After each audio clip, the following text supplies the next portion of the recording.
TIFU by borrowing my neighbor's Wi-Fi and accidentally exposing a 20-year marriage scam. Hey Reddit. Throwaway for obvious reasons because my neighbors still live next door and I'm pretty sure one of them wants me dead now. This happened 3 weeks ago and I'm still processing it. Buckle up, because what started as me being too lazy to pay my internet bill turned into uncovering a literal double life that's been running longer than most people's marriages. I 32M live in a quiet cul-de-sac outside Austin. The kind of place where everyone waves but nobody actually knows each other. My neighbor to the left, Mr. and Mrs. Hargrove, let's call them Tom, late 50s, retired accountant type, always mowing in khakis, and Linda, same age, church lady vibes, makes aggressive banana bread. They've been the perfect couple for the 8 years I've lived here. Tom fixes everyone's sprinklers, Linda organizes block parties, Instagram-worthy porch decor. You know the type. My internet had been spotty for weeks. I work from home as a graphic designer, so deadlines were killing me. One random Tuesday, I'm in a client Zoom call when my connection drops mid-presentation. I panic, look at my Wi-Fi list, and see Hargrove Home 5G with full bars. I'd noticed it before but never connected. That day, desperation won. I guessed the password on the third try. Linda Tom 2025, their anniversary or something basic. Boom, connected. I felt a little guilty but told myself I'd only use it for the call and then message them offering to pay half the bill or whatever. Famous last words. The call went fine. But then I left the connection on because, well, free Wi-Fi. That night I'm doom scrolling at 1 a.m. when I get a weird notification. My laptop had auto-synced to some cloud folder I didn't remember setting up. Inside it? Not my files. Dozens of scanned documents, emails, and photos that clearly weren't mine. Turns out the Hargroves router was using some ancient shared drive setup from like 2012 that still let devices on the network access a common folder if permissions were never updated. Rookie move on their part.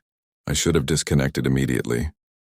Instead, like an idiot with insomnia and curiosity, I started looking. At first it was boring stuff. Tax returns, old vacation pics. But then I opened a folder labeled Insurance Claims. Inside were medical records for Thomas Hargrove, going back to 2004. Except, the dates didn't make sense. Tom had apparently died in a car accident in 2005, but he was alive and waving at me yesterday. My brain short-circuited.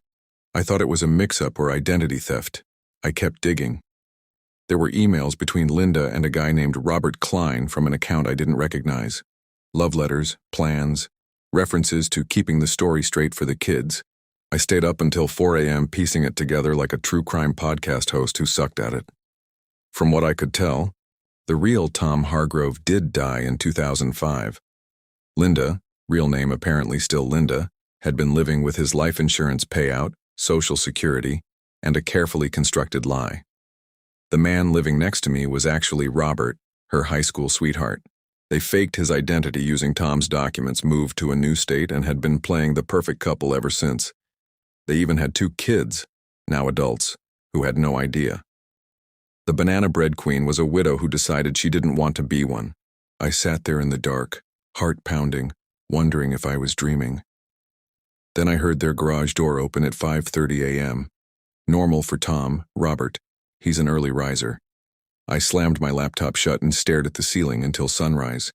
The next day I did what any rational person would do. Nothing. I disconnected from their Wi-Fi, paid my own overdue bill, and tried to forget it. But guilt and paranoia ate at me. What if they noticed the folder access? What if the kids found out their entire lives were built on a grave? What if Linda Robert had done something worse? 3 days later I cracked. I printed the most damning documents anonymously, stuffed them in an envelope with a note saying, "You might want to check your router security," and left it on their porch at night like a coward. No return address, gloves, the whole paranoid works. Big mistake. The following morning, my doorbell rings at 8 a.m. It's Linda, smiling with a fresh loaf of banana bread, but her eyes are dead. She thanks me for being a thoughtful neighbor and says Tom found the envelope. They'd like to talk. I make up an excuse about a work deadline and close the door, hands shaking. That afternoon I notice their car is gone. Good, I think. Maybe they're fleeing the country. Wrong. Around 6 p.m. I'm taking out trash when a black SUV with tinted windows pulls up. 2 guys get out, Not cops, but they have that ex-military energy. They knock on the Hargroves' door. No answer. Then they look straight at me. I panic-sprinted inside, locked the door, and called a friend who's a lawyer. He tells me to document everything and maybe call the actual police if I feel threatened. While I'm on the phone with him, I get a text from an unknown number. "We know it was you. Come outside. We just want to talk." Reader, I did not go outside. Instead, I did the most millennial thing possible. I live-streamed a private story to a couple close friends with my location on, then hid in my bathroom with a baseball bat like a sitcom character. The talk never happened. The SUV left after about 20 minutes, but the next morning my car had a flat tire. All four, actually. Coincidence? Sure. I finally went to the police. Not with the full story at first. I said I thought my neighbors were being harassed. They took a report but seemed bored until I stupidly mentioned the identity thing. Suddenly they were interested. Turns out faking a dead guy's identity for 20 years and collecting benefits is, shocker, a felony. What followed was 2 weeks of absolute chaos that felt like a fever dream. Police showed up with warrants. Real Tom's family, who had never gotten proper closure, got involved. The kids flew in from different states and lost their minds on my lawn at one point. Linda Robert tried to spin it as some romantic tale gone wrong, but the evidence was overwhelming. The viral part? Someone on the block recorded the confrontation when the fake Tom was arrested. It's only 45 seconds long, but it blew up locally first, then nationally. Him in handcuffs saying, "This is a misunderstanding, officers," while Linda is screaming about banana bread recipes and how Tom would have wanted this. The internet ate it up. Memes about banana bread widow are still going. Here's the craziest part that still keeps me up at night. I found out later they weren't even the worst version of this. Apparently Robert had been pressuring Linda for years to upgrade the scam by faking her own death and collecting double. The documents I saw were the beginning of that plan. By leaving that envelope, I might have accidentally stopped something much darker. I feel guilty as hell. Not for exposing them, that was the right thing, but for how it exploded.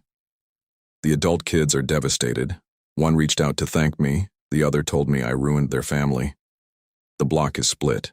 Half think I'm a hero who saved us from potential danger. Half think I'm the nosy asshole who destroyed the nicest couple on the street. My internet is back on my own dime. I wave at no one now. I installed 4 cameras and a Ring doorbell, and I will never, ever connect to random neighbor Wi-Fi again. So Reddit, TIFU? Or did I accidentally do the right thing?